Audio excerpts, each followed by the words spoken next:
brings it into the Delmarva Peninsula south of New Jersey. A massive storm, 1,000 miles across. So don't be stupid, get out. It is one of the largest, if not the largest, we've ever seen. We went out without electricity and power in our schools for approximately 2.5 weeks. Our schools were set up as shelters for people in this specific area right here who had no place to go, no house to move into. So they spent nights in our gymnasium for weeks at a time. And to this day, many of the people who live here still haven't had the financial resources to rebuild.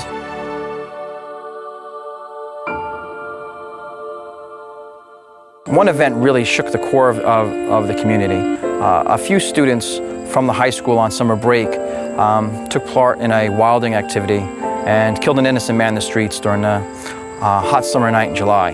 The schools were not teaching good character to the students. And this event caught national headlines, and not the kind of national headlines we were looking for. We had another tragedy at a local supermarket. That night, a vigil took place, a candlelight vigil. We're not going to say accept violence as part of our school and part of our community. I think at that point, the township hit rock bottom, like a moral and ethical rock bottom. And a lot of blame went upon the schools.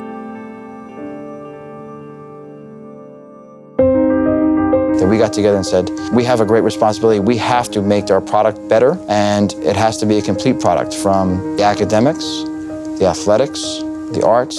All of it has to have a strong character-driven message. Has academics always been a priority for the OldBridge School District? I really can't say comfortably that it has. We needed to increase the amount of time that our students were on task and increase the attendance and create an environment that was more conducive to students to coming to school, having that pride of coming to school. And when they did so, we saw the results. Do you think it's impossible for you to do 59 random acts of kindness in 1 year? Is it possible? Is it possible? I think it would be impossible to do less. It'd be impossible to do less. What a great attitude. Thank you very much. What we need to do is create a culture where teachers are proactively reflective about their own practice and proactively reflective about what's happening in their classroom. I want you to make note of that. I'm a huge believer in creating professional learning contexts in which staff are mentoring to staff. Setting up those networks, creating contexts and providing time for staff members to really work and learn from one another.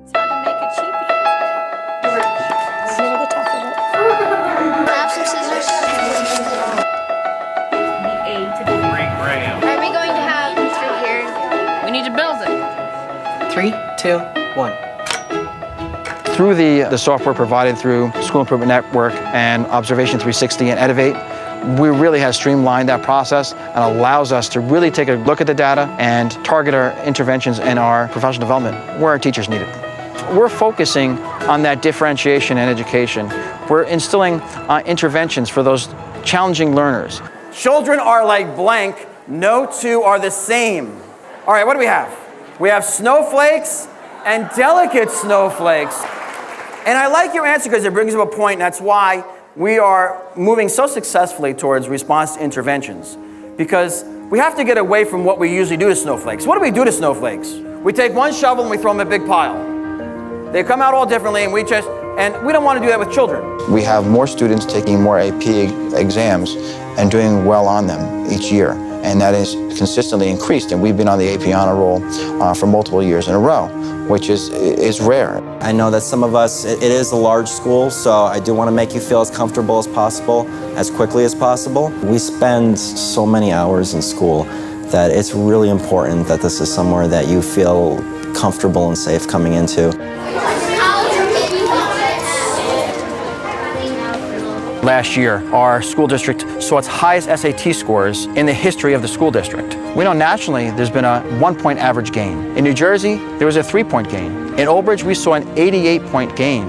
And we believe that comes from a premise that if we get the children, if we get the parents, if we get the community to believe in itself, that we can do so much more, we're going to see those results. And at the high school, the data that we had talking about the reduction in referrals and suspensions and the increase in attendance and the SAT scores and the kids involved in AP and the number of kids involved in the different clubs.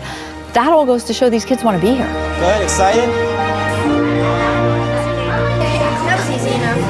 We wanted to make sure that at the foundation of these students, not only was the athletics strong, not only was the education of the arts strong, but at the base of it all was a strong foundation built on great character and moral and ethical values. Character education is not something that you can find in a book. It's not a one-day assembly. It's changing the culture and climate of the community. And we had to gain the trust of the families and the children that call OldBridge home. So it was easy for us to see where we wanted to be and head in that direction through character education and the work at character.org. Good morning, everybody. Boys and girls, let's get our signals up.